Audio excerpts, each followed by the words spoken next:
Marchem à frente! O destino é a grande guerra contra as regras herdadas de outro século, normas rígidas da ilógica lógica da razão. Libertem-se das pretéritas correntes, rumo ao sonho, ao futuro e além. Sigam firmes, empurrando com outras cores e formas a arte para outras direções. A beleza agora é outra, o horror dos corpos em putrefação. Marchem à frente, ó precursores! Da terra arrasada, da estética da demolição, homens prédios, espíritos fragmentados pela ponta de aço de seus pincéis e canetas. Nem toda guerra é vã. O poema que eu acabei de ler tem o título de Avant-Garde e está no livro A Moda de 22, de Thaís Monteiro e Jamerson Buarque. Esse livro que foi publicado para homenagear justamente o centenário da Semana de Arte Moderna, para refletir, para pensar, para relembrar, rememorar esse evento tão importante no que diz respeito à estética das artes brasileiras, mas também no que diz respeito a evidenciar o panorama, o quadro, o cenário brasileiro naquele momento e que reverbera até hoje. Porque afinal de contas, gente, nós começamos esse mês de fevereiro todo pensando em como a Semana de Arte Moderna foi importante, né, e em como ela foi colocada como maravilhosa, né, e assim, a gente passa por várias narrativas em diferentes livros, em diferentes documentos que tratam desse evento tão importante,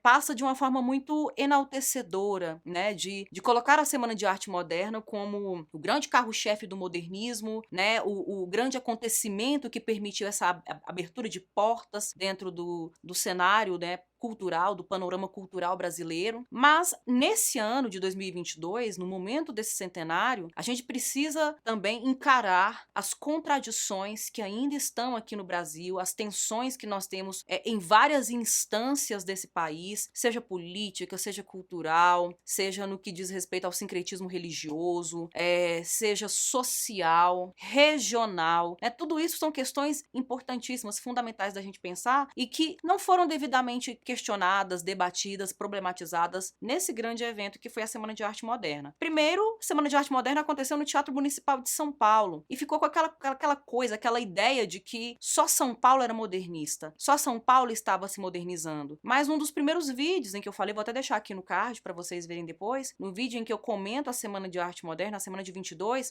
eu lembro como a própria cidade de São Paulo era muito rural nesse momento, ainda era muito agrária, né? Não era toda aquela pompa, aquela grande metrópole como a gente vê hoje em dia. E se São Paulo era assim, outras regiões menos centralizadas no país também passavam por isso. Mas isso não significa que não houvesse artistas em diferentes regiões do país, né? Isso não significa que não houvesse escritores, artistas no Nordeste, que não houvesse artistas em Goiás, que não houvessem artistas na região norte do país. E esse livro é um livro escrito, publicado por uma poeta e por um poeta goianos, mostra muito bem isso. É um texto carregado de ironia, né? Traz textos aqui carregados de ironia, textos que fazem referência ao modernismo brasileiro, à Semana de Arte Moderna, mas não só a Semana de Arte Moderna, mas também coloca, né, como que certos elementos, certos raios, certas sinapses da Semana de Arte Moderna possibilitaram manifestações artísticas no que veio a seguir e deram um tom do que veio na contemporaneidade como proposta de ruptura de fato, como proposta de questionamento, com escritoras como Conceição Evaristo, por exemplo,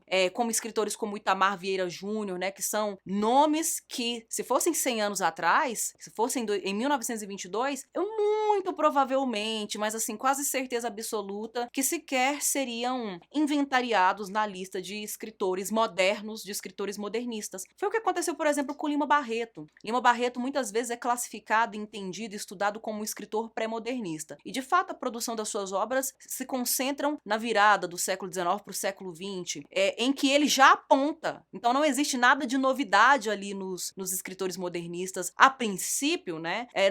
Quando eles colocam a questão do primitivismo, a questão do regional, a questão das assimetrias sociais, problemas de caráter xenofóbico, racista, a questão racial, já está em Lima Barreto. Mas Lima Barreto não compôs, né, nenhum desses grupos. Lima Barreto, sequer em seu tempo, foi considerado tratado como um intelectual, como um artista, como uma mente que estava pensando, sempre ficou muito à margem, terminou sua vida, deixou a história da literatura em circunstâncias extremamente degradantes, coisa que ele não queria, né? Tratado como louco, como perturbado. Um homem de grande lucidez como aquela, e que estava ali nesse chamado pré-modernismo, mas já lança mão de tendências que vão ser colocadas durante a Semana de Arte Moderna e depois vão ser pontuadas e retomadas durante o modernismo brasileiro. A questão social, a questão regional, a questão da formação mestiça, né? A identidade do país, uma destruição, uma necessidade de abandonar romantizações, idealizações, porque elas não resolveram em nada, elas só possibilitaram uma fuga, um escapismo, um fazer vista grossa para a realidade, reconhecer o problema da escravidão, que é um problema que perpassa o século XX e perpassou, inclusive, o século XXI, porque são questões que até hoje nós estamos debatendo, são situações que até hoje nós temos que encarar muitas vezes e precisamos acabar com isso. Então, há essas questões problemáticas aí, né, de ficar muito centralizada na cidade de São Paulo, né, o Heitor Villa-Lobos, ela é trazido do Rio de Janeiro para o Teatro Municipal, mas quantos outros escritores que estavam fora desse eixo Rio-São Paulo, que não foram lembrados, que não foram considerados, né, e que muito tardiamente a gente retoma, a gente repensa, a gente resgata. O mesmo acontece com nomes do estado de Goiás. Nesse livro aqui, inclusive, há um poema intitulado Tropas e Boiadas, uma referência ao escritor de contos Hugo de Carvalho Ramos, do estado de Goiás, que produz uma literatura muito conectada, muito ligada a princípios modernistas no que diz respeito a valorizar esse Brasil profundo, a olhar para esse Brasil profundo, a conhecer o Brasil de fato como ele é. Porque o Brasil é múltiplo, o Brasil é complexo, como eu começo falando nesse vídeo. O Brasil é muito complexo, ele é muito plural, ele é muito distinto,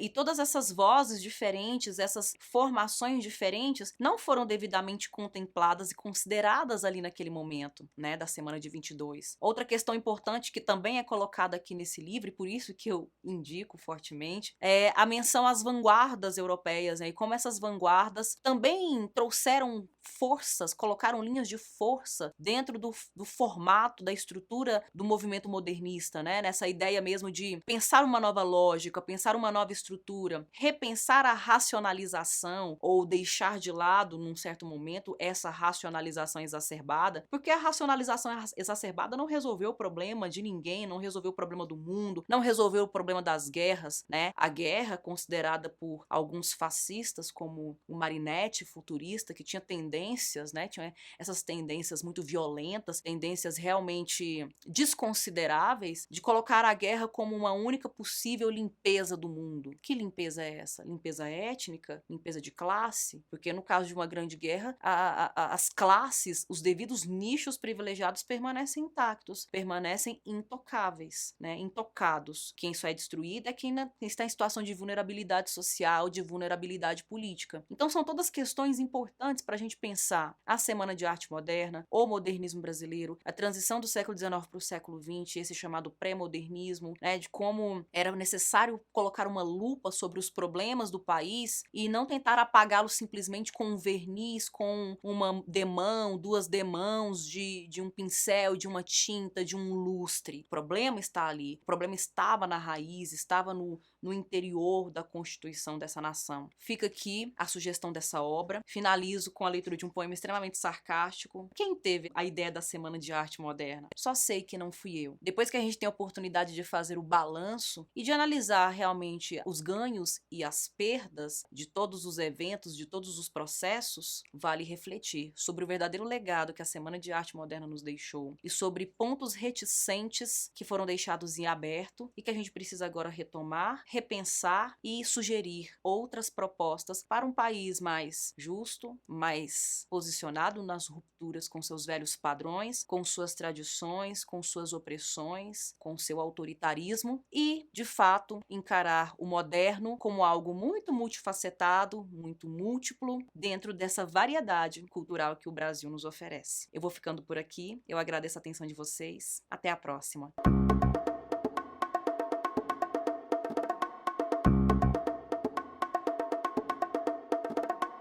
Thank you.